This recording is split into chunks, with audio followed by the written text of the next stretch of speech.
بسم اللہ الرحمن الرحیم۔ السلام علیکم۔ میں نے بیٹا جنم دیا تھا۔ میں سرکاری ہسپتال کے بستر پر لوارس پڑی تھی کیونکہ یہ بچہ ناجائز تھا۔ میں خود نہیں جانتی تھی یہ بچہ کس کا تھا، پر میرے گھر والوں نے مجھے نکال دیا تھا اور میں بچے کو لے کر ایک دارالامان میں رہنے لگی۔ اور جب ایک امیر کبیر آدمی وہاں خیرات دینے آیا تو میرا دل زور سے دھڑکا، کیونکہ میرا بچہ بالکل اس کے جیسا تھا۔ لیکن بھلا یہ کیسے ممکن تھا کہ میں تو اسے جانتی تک نہ تھی۔ اور جب اس نے مجھے دیکھا اور کہا تم ہی وہ لڑکی ہو جو میری مجرم ہے، اور میں یہ سنتے ہی ڈر گئی اور وہ مجھے زبردستی اپنے ساتھ کمرے میں لے گیا۔ میں رونے لگی۔ مجھے لگا تھا کہ میری زندگی میں سب کچھ ٹھیک ہو گیا تھا، مگر میری آزمائشیں ابھی ختم نہیں ہوئی تھی۔ میری زندگی پہلے ہی میرے ساتھ بہت کھیل کھیل چکی تھی اور مجھ میں کسی نئے امتحان سے گزرنے کی ہمت باقی نہیں رہی تھی۔ مگر تب ہی وہ کہنے لگا کہ میرا نام مقدس ہے، میرا تعلق پاکستان کے شہر سیالکوٹ سے ہے، جہاں میں اپنی بڑی بہن اور اماں ابا کے ساتھ رہتی تھی۔ میں ایک متوسط گھرانے میں پیدا ہوئی تھی، جہاں 2 وقت کی روٹی کمانے کے لیے گھر کے ہر فرد کو محنت مزدوری کرنا پڑتی تھی۔ میری بہن مروہ مجھ سے 4 سال بڑی تھی اور اماں کے ساتھ محلے میں سلائی کا کام کرتی تھی۔ ابا ایک چھوٹے سے کارخانے میں چمڑے کے بیگ سیتے تھے۔ اماں نے ابا سے کبھی برے حالات کا شکوہ نہیں کیا تھا۔ وہ ہمیشہ یہی کہتے کہ غریب وہ نہیں ہوتا جس کے پاس پیسہ نہ ہو، بلکہ غریب وہ ہوتا ہے جو حالات کے سامنے ہار مان جائے۔ ہماری زندگی سادہ مگر باعزت تھی۔ میں گورنمنٹ اسکول میں پڑھتی تھی اور پڑھائی میں اچھی بھی تھی۔ اونچے اونچے خواب دیکھنا میرا شوق تھا۔ میرے بہت سے خواب تھے کہ میں ایک دن ٹیچر بنوں گی اور اپنے گھر کو بہتر بناؤں گی۔ میں اتنا کما سکوں گی کہ ابا کو کارخانے سے چھٹکارا دلا سکوں گی اور مروہ کے ہاتھ بھی خود پہلے رنگین کروں گی۔ اور مگر میں یہ نہیں جانتی تھی کہ میں خواب جب آنکھوں سے نکل کر حقیقت کی زمین پہ اترتے ہیں تو اکثر زخمی ہو جاتے ہیں۔ ہم دونوں بہنیں بے انتہا خوبصورت تھے، مگر مروہ میری نسبت سادہ مزاج اور خاموش طبع تھے، اور وہ ہمیشہ حالات کے ساتھ سمجھوتا کرنے والی اور ایک سادہ سوچ رکھنے والی عام سی لڑکی تھی۔ مگر میرے خواب بہت اونچے تھے۔ مروہ کو جو بھی ملتا تھا وہ اسی میں خوش ہو جاتے تھے، مگر میں ہمیشہ بہتر اور زیادہ لینے کے حق میں تھے۔ ہم جس چھوٹے سے گھر میں رہتے تھے، کبھی کبھی میرا دل چاہتا تھا کہ میں اپنے اس چھوٹے اور عام سے گھر سے نکل کر ایک بہت بڑے گھر میں رہنے لگوں، کیونکہ مجھے غریب ہونا بالکل بھی اچھا نہیں لگتا تھا۔ میں چاہتی تھی کہ میں جلد اتنے پیسے کمانے کے قابل ہو جاؤں کہ مجھے دوبارہ کبھی اس چھوٹے سے گھر کو دیکھنا نہ پڑے۔ اس وقت مروہ میٹرک کر رہی تھی جب اماں ابا کو یہ فکر ستانے لگی کہ مروہ اب جوان ہو گئی ہے اور اس کا گھر بس جانا چاہیے، کیونکہ ہماری برادری میں لڑکی کی کم عمری ہی شادی کر دی جاتی تھی۔ اسی لیے اماں نے ایک رشتے والے کو مروہ کے لیے اچھا سا رشتہ ڈھونڈنے کو کہا، اور میں اس حق میں بالکل نہیں تھی کہ مروہ کی شادی کم عمری میں ہو جائے اور وہ اسی چھوٹے سے گھر سے رخصت ہو۔ میں چاہتی تھی کہ جب میں بہت سارے پیسے کما لوں گی اور ہم امیر ہو جائیں گے تو میں اپنی بڑی بہن کو خود دھوم دھام سے رخصت کروں گی۔ مگر اماں ابا میری باتیں سن کر ہنس دیا کرتے تھے اور مجھے نادان سمجھتے تھے۔ ان کو لگتا تھا کہ میرے خیالات بہت اونچے ہیں، اور شاید اسی لیے میں ایسا سوچتے تھے کہ میں اپنے گھر والوں کی تقدیر بدل دوں گی۔ مگر میں نے نہیں جانتی تھی کہ میرے گھر والوں کی تقدیر میری ہی وجہ سے بدلنے والی ہے، اور اس تقدیر کا رخ بہت ہی بھیانک ہونے والا ہے۔ اماں تو مروہ کے لیے کسی اچھے رشتے کی تلاش میں تھی، مگر ہمارے مالی حالات ایسے نہ تھے کہ کوئی اچھا رشتہ ہمیں مل پاتا۔ مروہ کے لیے جو بھی رشتہ آتا تھا وہ کوئی نہ کوئی اناڑی ہی ہوتا تھا۔ کبھی کسی موچی کا رشتہ آتا، تو کبھی کسی ایسے لڑکے کا جو لوگوں کے گھروں میں جھاڑو پونچھ کرتا تھا، اور اماں ابا نے ہر عام سے رشتے کو انکار کر دیا تھا۔ مروہ بھی خاموش تھے، وہ ویسے بھی سادہ اور معصوم لڑکے تھے۔ وہ اماں ابا جہاں اور جس کے ساتھ بھی بیاہ دیتے وہ خوشی خوشی رخصت ہو جاتے، لیکن وہ ان کے لیے اتنا بوجھ بھی نہیں تھی کہ وہ اسے کسی ایرے غیرے کے حوالے کر دیتے۔ آخر کار ایک دن رشتے کروانے والی نے اماں کو ایک رشتہ بتایا۔ اس لڑکے کا نام وسیم تھا اور وہ سعودی عرب میں محنت مزدوری کرتا تھا۔ اماں ابا کو لگا کہ شاید اچھا نصیب ہمارا دروازہ کھٹکا رہا ہے۔ وسیم کی ماں نے صاف کہا کہ انہیں جہیز کی کوئی ضرورت نہیں، بس لڑکی نیک ہو۔ ہمیں لگا کہ ہم خوش نصیب ہیں۔ ہماری دہلیز پر وسیم کا رشتہ آیا ہے، اور اماں ابا کے دل میں اس رشتے کو لے کر تھوڑا سا ڈر ضرور تھا کہ ہمارے جیسے غریبوں کے گھر میں اتنا اچھا رشتہ کیسے آ سکتا ہے۔ مگر میں تو وسیم کا رشتہ دیکھتے ہی بہت خوش ہو گئی تھی۔ جب مروہ شادی کر کے اپنے شوہر کے ساتھ ملک سے باہر چلے جائے گی تو میں بھی اس سے ملنے کے لیے باہر جاتی رہوں گی، کیونکہ وہ میری اکلوتی بہن تھے، اور میں وہاں جا کر محنت مزدوری کر کے ڈھیر سارے پیسے کما سکوں گی۔ اسی لیے میں چاہتی تھی کہ اماں ابا اس رشتے سے انکار نہ کریں۔ اماں ابا بھی اس رشتے کے لیے مان گئے تھے، کیونکہ وسیم شکل و صورت سے خوبصورت اور سیرت سے بھی سلجھا ہوا لڑکا لگتا تھا۔ اس کی فیملی چھوٹی سی تھی، اور سب سے بڑی بات یہ تھی کہ وہ لوگ ہم سے جہیز کا مطالبہ نہیں کر رہے تھے۔ میں بہت خوش تھے اور نہ جانے کیا کچھ سوچنے لگے تھے۔ مجھے لگا تھا کہ جب مروہ کی شادی وسیم سے ہو جائے گی تو ہم بہت جلد امیر ہو جائیں گے، اور ہمارے گھر کے حالات بھی بدل جائیں گے۔ کسی حد تک میں بالکل ٹھیک ہی تھی۔ حالات بدلنے والے تھے، مگر میں یہ نہیں جانتی تھی کہ ان کا رخ کس طرف جائے گا۔ شادی کی تاریخ طے ہو گئی تھی۔ میں بہت خوش تھی کہ جب بھی وسیم کے گھر والے آتے تو میں بھاگ بھاگ کر ان کی خدمت کرتی۔ مجھے اس بات کی پرواہ نہیں تھی کہ مروہ میری اکلوتی بہن تھی اور شادی کے بعد مجھ سے بہت دور جانے والی تھی۔ مجھے غرض صرف اس بات سے تھی کہ مروہ کی شادی ایک ایسے لڑکے سے ہو رہی ہے جو ہم سے امیر تھا۔ آخر کار مروہ کی شادی سادگی سے ہو گئی، اور وہ وسیم کے گھر رخصت ہو کر چلی گئی، جو لاہور میں تھا۔ وسیم شادی کے لیے چھٹی لے کر پاکستان آیا تھا، مگر شادی کے ایک ہفتے بعد ہی وہ سعودی عرب واپس چلا گیا، اور 2 سال تک اس کی واپسی ممکن نہ تھی۔ جب وسیم واپس آ گیا تو مروہ بھی ہمارے پاس آ گئی تھی، مگر اسے دیکھ کر خوش نہیں ہوئی تھی، بلکہ اداس ہو گئی تھی کہ وہ واپس کیوں آ گئی اور وسیم کے ساتھ سعودی عرب کیوں نہیں گئی، کیونکہ جب تک وہ نہیں جاتی میں اس کے پاس کیسے جا سکتی تھی۔ مروہ کہتی تھی کہ وسیم کچھ کاغذات بنوا رہا ہے، اور جب یہ کام مکمل ہو جائے گا تو وہ بھی اس کے پاس چلی جائے گی۔ میں ہر روز مروہ سے یہی پوچھتی کیا کاغذات کا کام مکمل ہو گیا یا نہیں، مگر وقت کے ساتھ وہ خاموش رہنے لگی تھی۔ وہ نہ کوئی شکایت کرتی نہ کوئی خواب دیکھتی تھی۔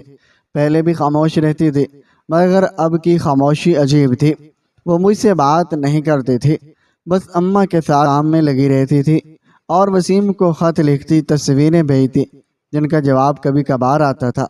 مروہ کی شادی کو 6 ماہ ہو چکے تھے، اور وسیم کے جانے کے بعد اس کے چہرے پر ایک سنجیدگی چھا گئی تھی۔ وہ نہ پہلے کی طرح ہنستی تھی، نہ مجھ سے شوخیوں میں بات کرتی تھی۔ میں دن گن گن کر گزار رہی تھی کہ کب وسیم اسے اپنے پاس بلائے، تاکہ مجھے بھی سعودی عرب دیکھنے کا موقع ملے اور میں اپنی قسمت بدل سکوں، کیونکہ مروہ کی قسمت تو بدل چکی تھی۔ آخر کار میرا انتظار ختم ہو گیا جب مجھے یہ خبر ملی کہ وسیم نے کاغذات کا کام مکمل کروا لیا ہے اور مروہ اب جلد سعودی عرب جانے والی ہے، اور میں یہ خبر سن کر بہت خوش تھے۔ مگر میں نے محسوس کیا کہ مروہ مزید اداس ہو گئی تھی۔ جب میں نے وجہ پوچھی تو اس نے کہا اماں ابا اور مجھ سے دور جانے کا غم اسے اداس کر رہا ہے، مگر مجھے اس پر غصہ آیا کہ جب قسمت اس پر مہربان ہو رہی تھی تو وہ ناشکری کیوں کر رہی تھی۔ اس کے پاس موقع تھا کہ وہ غریبی سے نکل کر امیروں کی زندگی گزارے، مگر پھر اداس ہو رہی تھی۔ اداس صرف وہ نہیں تھی، بلکہ جیسے جیسے اس کے جانے کے دن قریب آ رہے تھے اماں ابا بھی اداس ہونے لگے تھے، مگر مجھے ان سب پر غصہ آتا تھا۔ آخر کار وہ دن آ ہی گیا جب مروہ نم آنکھوں سے ہمیں چھوڑ کر وسیم کے پاس سعودی عرب چلے گئی، اور اس دن اماں ابا کی آنکھوں میں آنسو تھے، مگر میرے چہرے پر مسکراہٹ تھے، اور آنکھوں میں وہی خواب جو میں ہمیشہ سے دیکھتی آئی تھے، امیر ہونے کے اور گھر کے حالات بدلنے کے خواب۔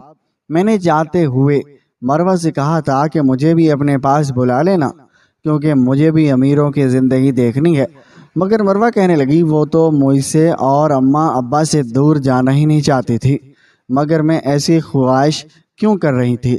مجھے خوش ہونا چاہیے تھا کہ میں اماں ابا کے پاس ہوں، مگر مجھے اس وقت اس بات کی پرواہ نہیں تھی۔ میں تو صرف ملک سے باہر جا کر پیسے کمانا چاہتی تھی تاکہ امیر ہو سکوں اور غریبوں والی زندگی سے نکل کر بڑے سے گھر میں زندگی گزار سکوں، جیسے فلموں اور ڈراموں میں دیکھتی آئی تھے۔ اس وقت ہمارے گھر میں کسی کے پاس موبائل نہیں تھا، بلکہ محلے میں جو امیر لوگ تھے صرف ان کے پاس موبائل ہوتا تھا، اور میں ان میں سے ایک عالیہ تھی جو میری اسکول کی دوست تھے اور اس کے پاس موبائل تھا۔ میں ہر روز اس کے گھر جاتی اور اس کے فون سے مروہ سے بات کرتی اور ہمیشہ یہی کہتی کہ وہ مجھے اپنے پاس بلا لے، اور میں نے کبھی مروہ سے یہ نہیں پوچھا کہ باہر کی زندگی کیسی ہے، یا وہ خوش ہے یا نہیں، اسے ہماری یاد آتی ہے یا نہیں، بلکہ ہمیشہ یہی کہتی کہ وہ جتنی جلدی ہو سکے مجھے بلا لے، کیونکہ میں غریبوں کی زندگی گزار کر تھک چکی ہوں اور اس کے پاس جانا چاہتی تھی۔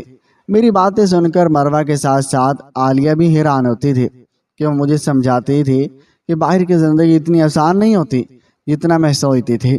اس سے کہیں بہتر مجھے باہر کی زندگی لگتی تھی، کیونکہ اس کے اپنے ابا بھی بیرون ملک نوکری کرتے تھے، مگر مجھے ایسا محسوس ہوتا تھا کہ جیسے وہ زندگی اس زندگی سے کہیں بہتر ہے جو میں اس چھوٹے سے گھر میں گزار رہی تھی۔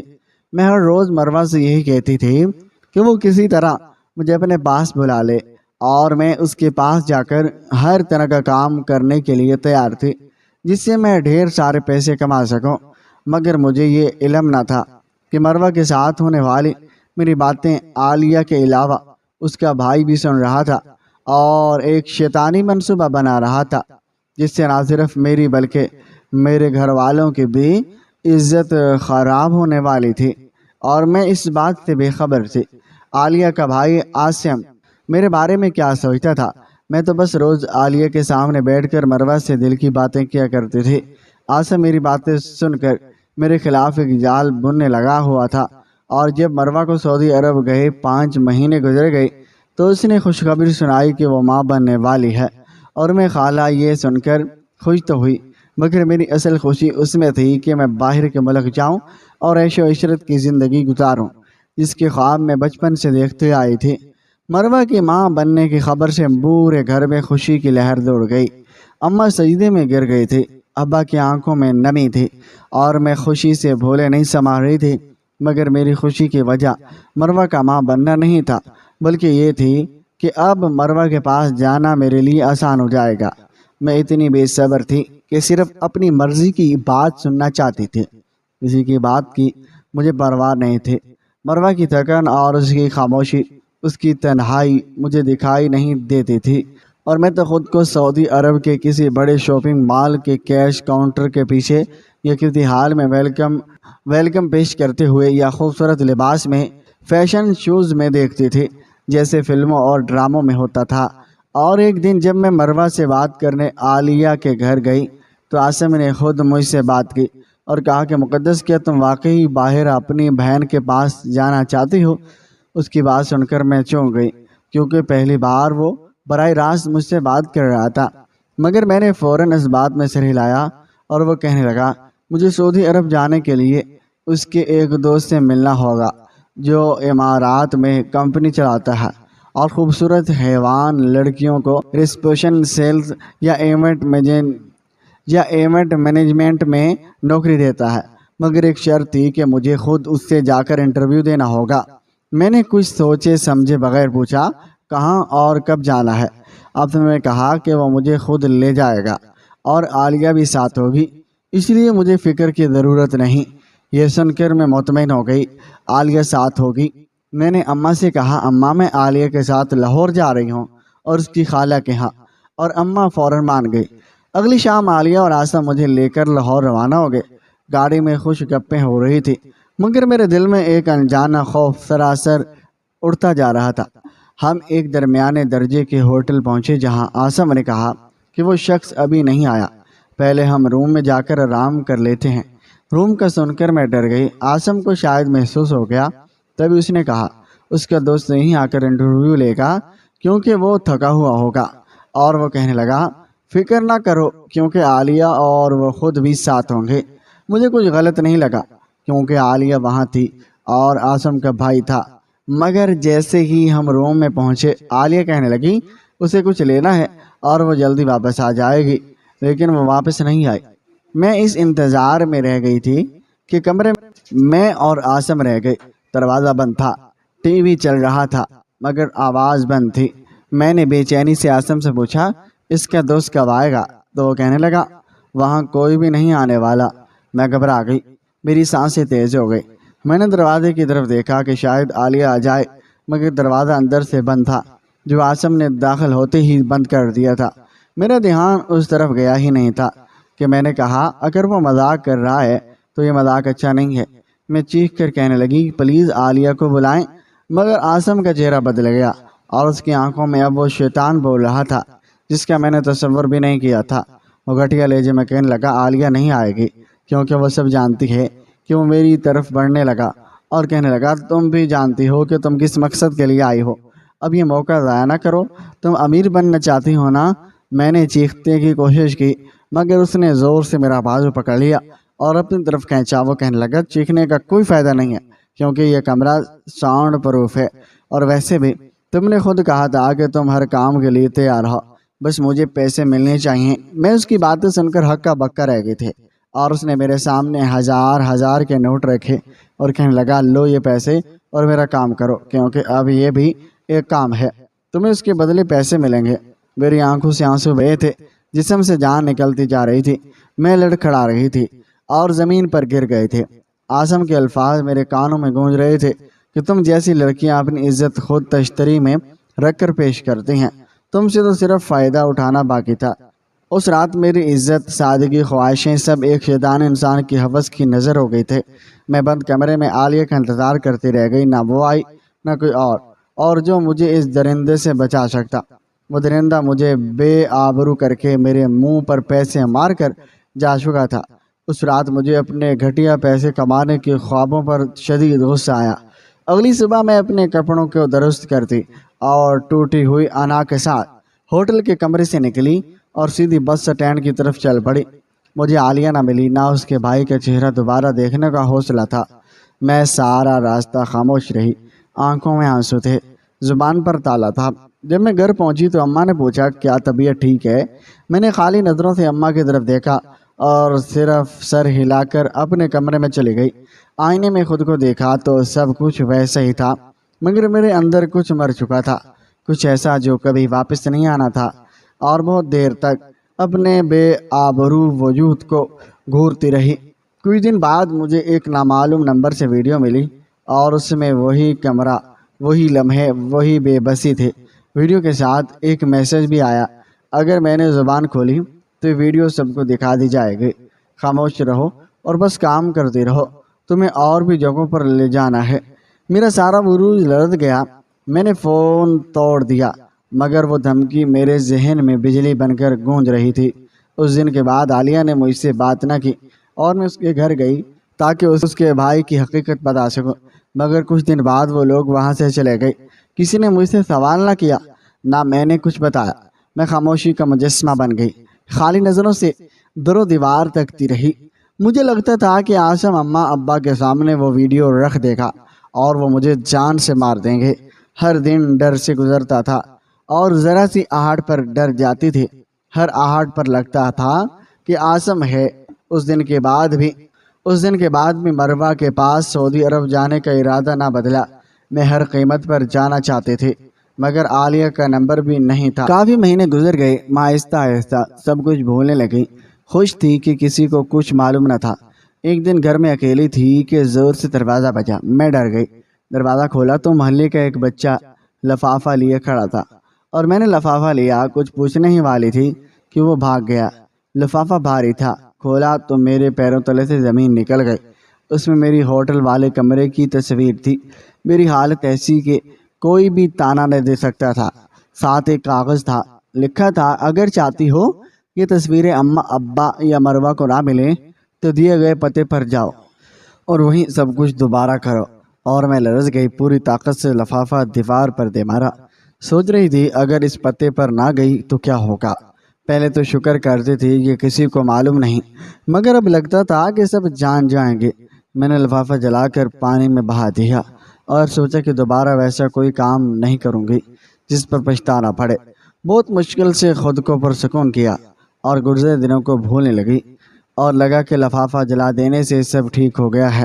مگر کچھ دن بعد ایک اور رنگ کا لفافہ دہلیز پر پڑا ملا۔ کھولا تو خوشی سے اچھل پڑی۔ وہ لفافہ مروہ نے بھیجا تھا، نیلے کاغذ پر لکھا تھا اس کی ڈیلیوری کے آخری دن ہے اور اسے میری ضرورت ہے کیونکہ وہ اکیلی سب کام نہیں کر سکتی اور وسیم ڈیوٹی پر ہوتا تھا اور اس کو آرام اور کسی اپنے کی ضرورت تھی جو اس کا خیال رکھ سکے۔ اس لیے وہ مجھے اپنے پاس بلانا چاہتے تھے۔ میں خوشی سے جھومنے لگی تھی۔ اس وقت میرے ذہن سے آسم اور عالیہ ہوٹل میں گزرنے والی وہ بھیانک رات اور آسم کی طرف سے ملنے والا لفافہ سب کچھ نکل چکا تھا۔ اس وقت اگر میرے ذہن میں کچھ چل رہا تھا تو صرف یہ کہ میں بہت جلد مروہ کے پاس جانے والی تھی اور میرے خواب بہت جلد پورے ہونے والے تھے۔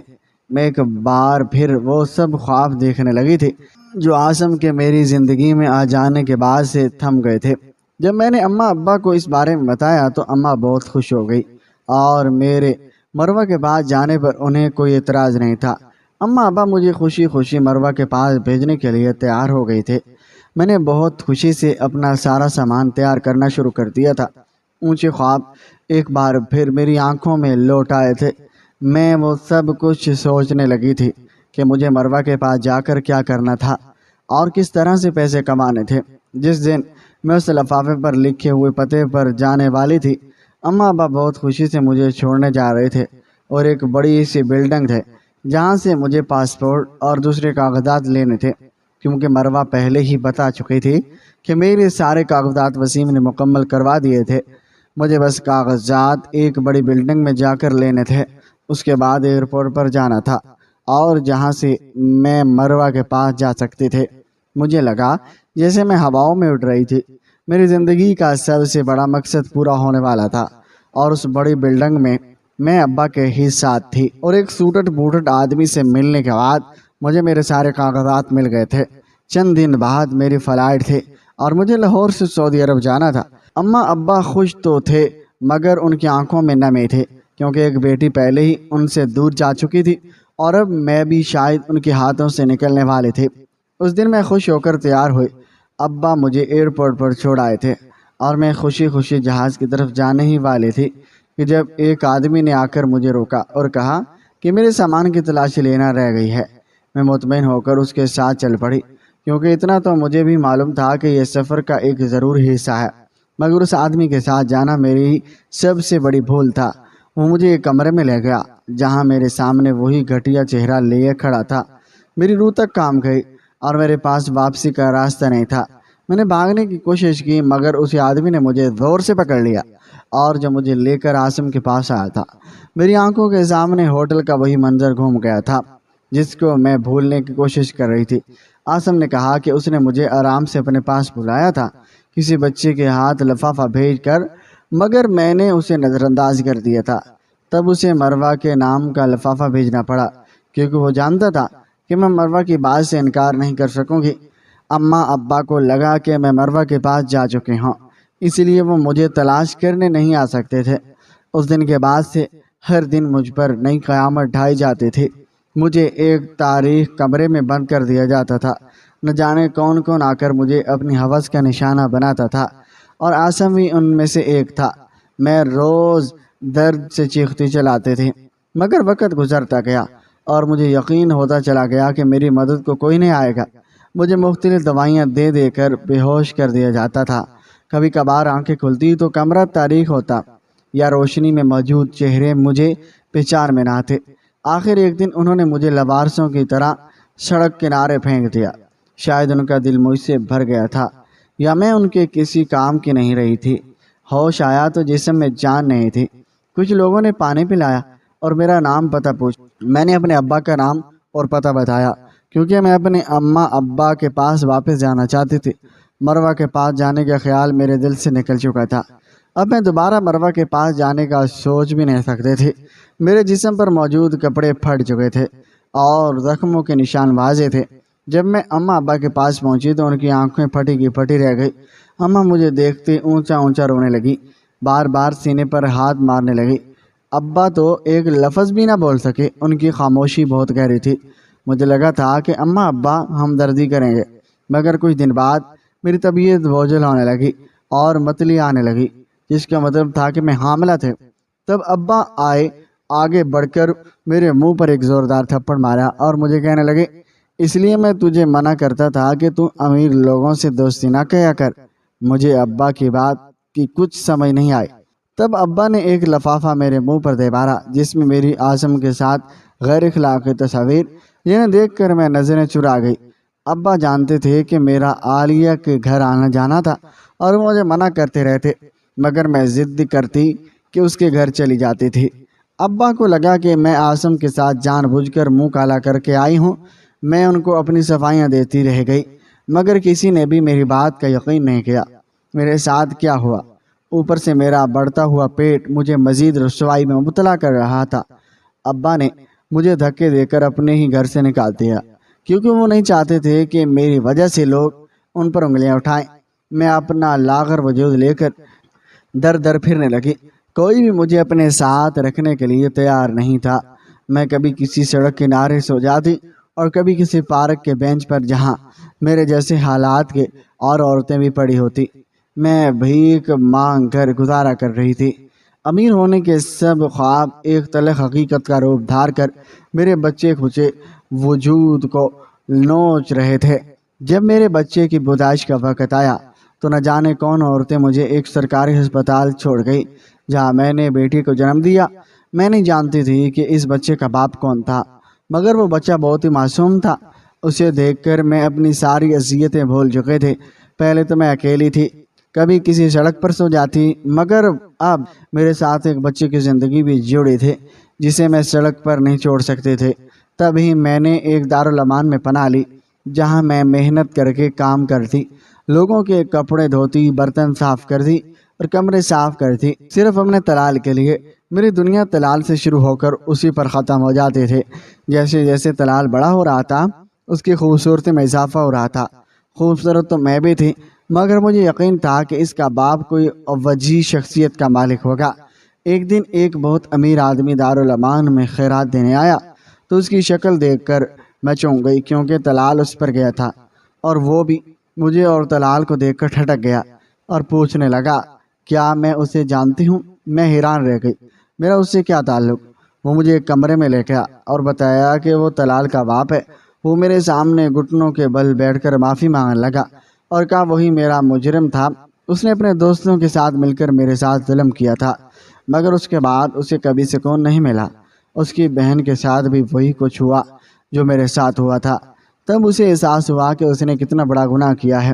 وہ بہت عرصے سے میری تلاش میں تھا، میرا نام پر صدقہ دیا کرتا تھا۔ مجھے اس کی باتوں پر یقین آ گیا، کیونکہ طلال بالکل اسی کی کاپی تھا۔